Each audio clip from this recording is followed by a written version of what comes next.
It is July 1st of 1863. The Union defense is collapsing in and around Gettysburg. You and I are privates in the 154th New York, and we are sent forward to buy time for the retreating Union Army. We're going to learn a little bit about the fighting that took place in the seldom visited area here at the Gettysburg battlefield.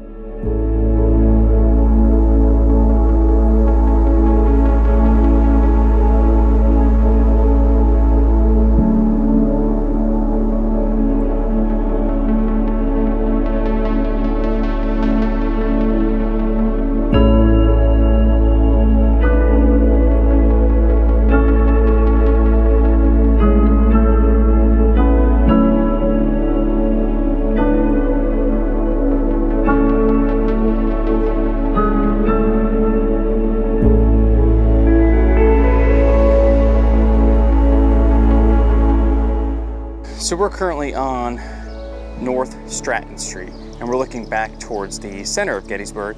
In this direction you would have East Cemetery Hill. Now, following a midday lull on July 1st of 1863, fighting would pick back up. You had heavy fighting in the Herbst Woods. The Iron Brigade was attempting to make a desperate stand by the seminary, and Union forces were beginning to be pushed back on the ridges west of town through the streets of Gettysburg.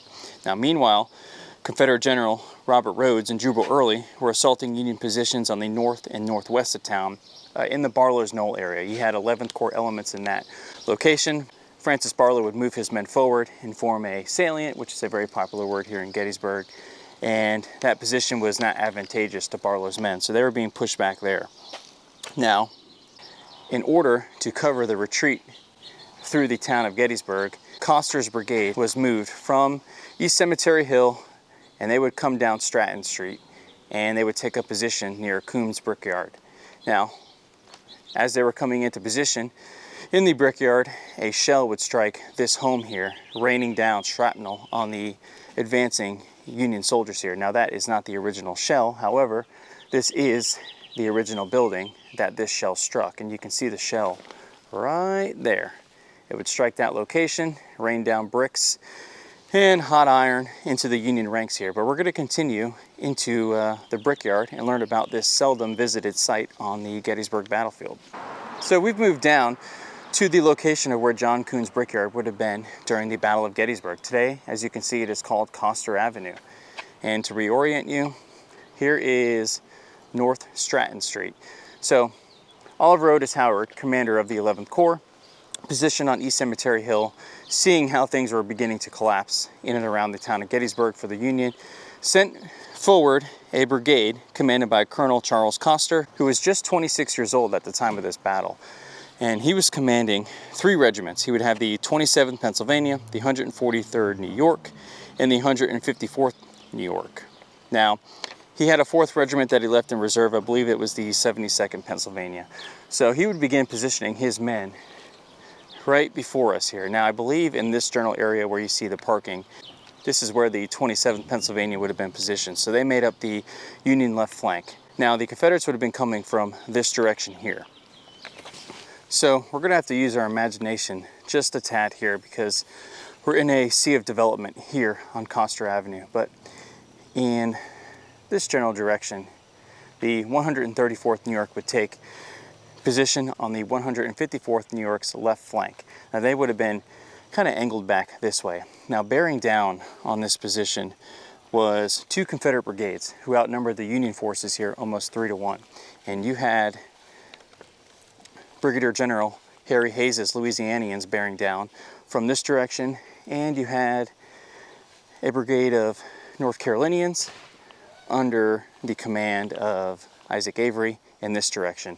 And they would quickly envelop the flank of the 134th New York, and the 134th would pull back towards the town of Gettysburg in this direction. So like we just touched on, this is the general area of the 27th Pennsylvania Regiment, and along this fence line, the 154th New York would have positioned themselves here. Now, the 134th was being flanked, and they pulled back, which exposed the 154th New York that was positioned along this fence line right before you here. Now, once the 134th pulled back, it would expose the right flank of the 154th. But they held their ground for a bit. They waited till the Louisianians were about 60 yards away and they began delivering volleys. Now, there are a few accounts that this fight lasted only a couple minutes. Some say it lasted as long as 10 minutes. Well, soldiers at this time can usually fire about 3 rounds a minute. And there are some accounts from the Union side that they fired anywhere between 6 and 9 rounds. So you can do the math on that one. But the 154th was kind of left out to dry here, and realizing the difficult situation that they were in, Major Daniel B. Allen would order the 154th to pull back.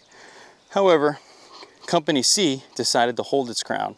Lieutenant Jack Mitchell shouted, "Boys, let's stay right here." So I'm not too sure if he was aware of the difficult situation that he was currently in right here, because shortly after that, Mitchell saw the rest of the unit was retreating and he changed his mind and he would shout, "Boys, we must get out of here." So maybe he saw the full picture here as it was unfolding. So the 154th began pulling back in this general area here. Now, it may be a little hard to envision this fight, but there is a mural here that can help paint the picture, literally, of the brief but bloody fight here at the Brickyard. So what you can see is the Union troops positioned along that fence line here at Coon's Brickyard.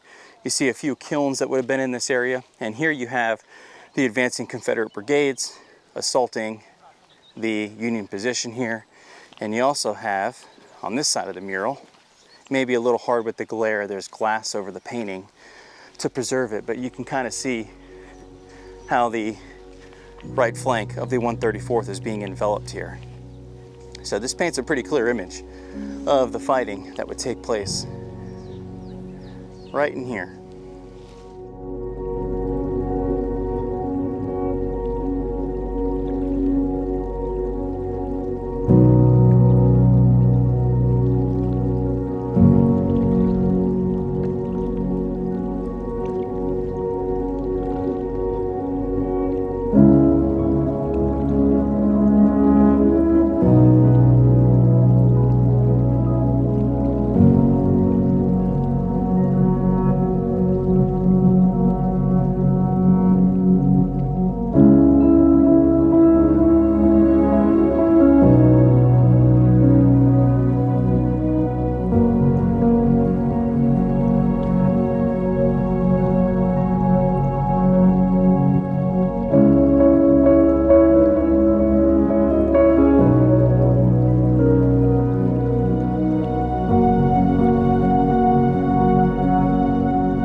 So I've moved my way back over to North Stratton Street, and we just mentioned how Company C of the 154th New York decided to stick around a little longer than the rest of the regiment. Well, once they were given the order to retreat, a sergeant by the name of Amos Humiston would begin making his way down North Stratton Street here, and he would cross these railroad tracks just before us in the distance, right over here, and that would be the last time that Sergeant Amos Humiston was seen alive here at the Battle of Gettysburg.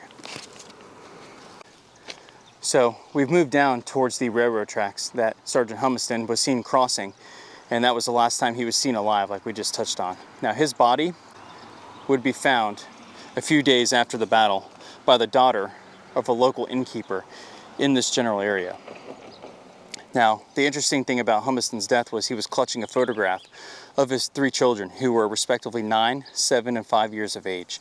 And this image became widely circulated across the North, and the children were eventually recognized in October by Humiston's wife, named Felinda, in Porterville, New York. So just imagine, this battle concluded in July of 1863, and it took all the way until October for the photograph to be recognized by Humiston's wife. So imagine what she was going through during this time, probably knowing that her husband wasn't alive anymore, but not having that confirmation or peace of mind. And Humiston is buried here at the Gettysburg Cemetery by East Cemetery Hill. But this is the general area where his body was discovered. And if you're looking for this marker here, it is right beside the Gettysburg Fire Department here on North Stratton Street. Now, this scenario that played out led to the founding of a soldiers' orphans home here in Gettysburg in 1866, and I believe the Humiston family spent some time living there until Miss Felinda remarried. And again, here is the general location of Sergeant Humiston's last moments. Now, while the Brickyard fight here at Gettysburg isn't nearly as popular as the classic Gettysburg sites, the men who fought and died at John Kuhn's Brickyard, for the sake of time, deserve to be remembered. And I hope this video sheds some light on the men who fought there. Like I always say, we'll catch you on the next one.